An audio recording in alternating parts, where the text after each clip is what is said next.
Dans un communiqué musclé, des organisations de la société civile togolaise dénoncent le caractère illégitime du pouvoir en place, issu du coup de force constitutionnel du 3 mai 2025. En réponse au rappel à l'ordre lancé par le gouvernement le 19 juin, elle réaffirme le droit fondamental à la désobéissance civile et à la résistance face à l'oppression.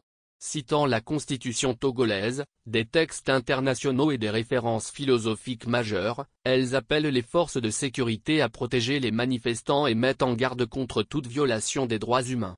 Lisez.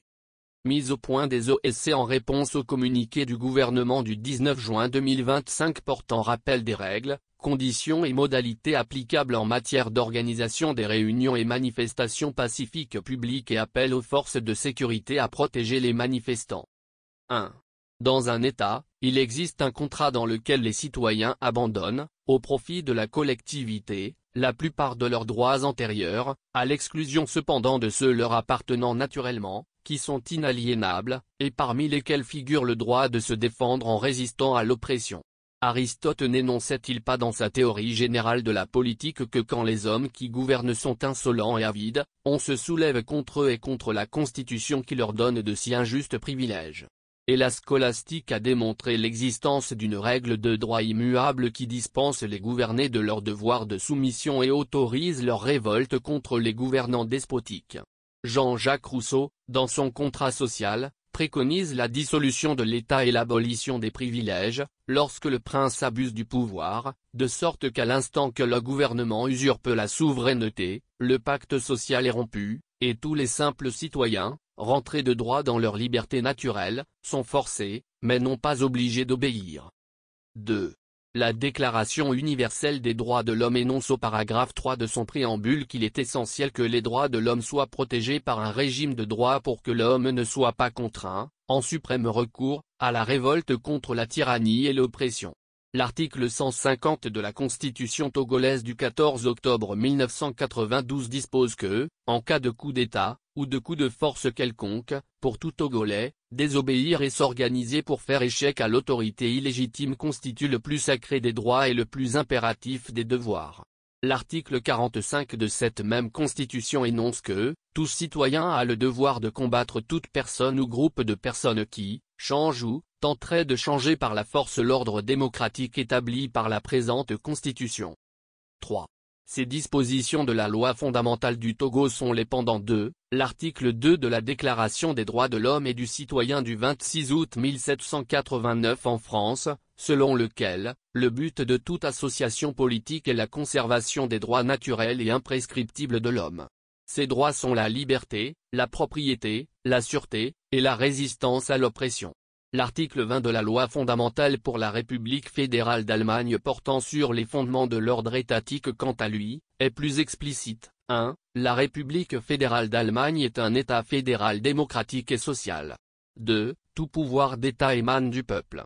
Le peuple l'exerce au moyen d'élections et de votations et par des organes spéciaux investis des pouvoirs législatifs, exécutifs et judiciaires. 3. Le pouvoir législatif est lié par l'ordre constitutionnel, les pouvoirs exécutifs et judiciaires sont liés par la loi et le droit. 4. Tous les Allemands ont le droit de résister à quiconque entreprendrait de renverser cet ordre, s'il n'y a pas d'autre remède possible. 4. La résistance à l'oppression et la désobéissance civile qui en est le corollaire immédiat, sont un refus assumé et public de se soumettre à une loi, un règlement, une organisation ou un pouvoir jugé inique par ceux qui le contestent, tout en faisant de ce refus une arme de combat pacifique via des modes d'action illégaux. Ce sont des principes de droit naturel qui préexistent à l'État. 5.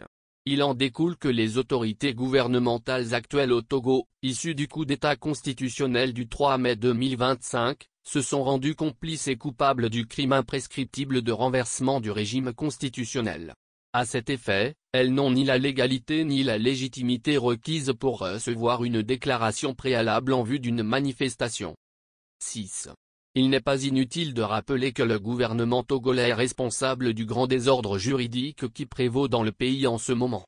Après la modification inique et unilatérale de la loi sur les libertés de manifestation et de réunion pacifique en 2019, les rapporteurs spéciaux de l'ONU ont fait des observations sur le caractère liberticide des amendements et demandé une relecture objective. Mais le gouvernement, restant dans logique de prédation des libertés, avait rejeté toutes ces observations et gardé la mouture répressive. Il a récidivé en 2024 avec le changement de la Constitution sans respecter les principes universels. 7.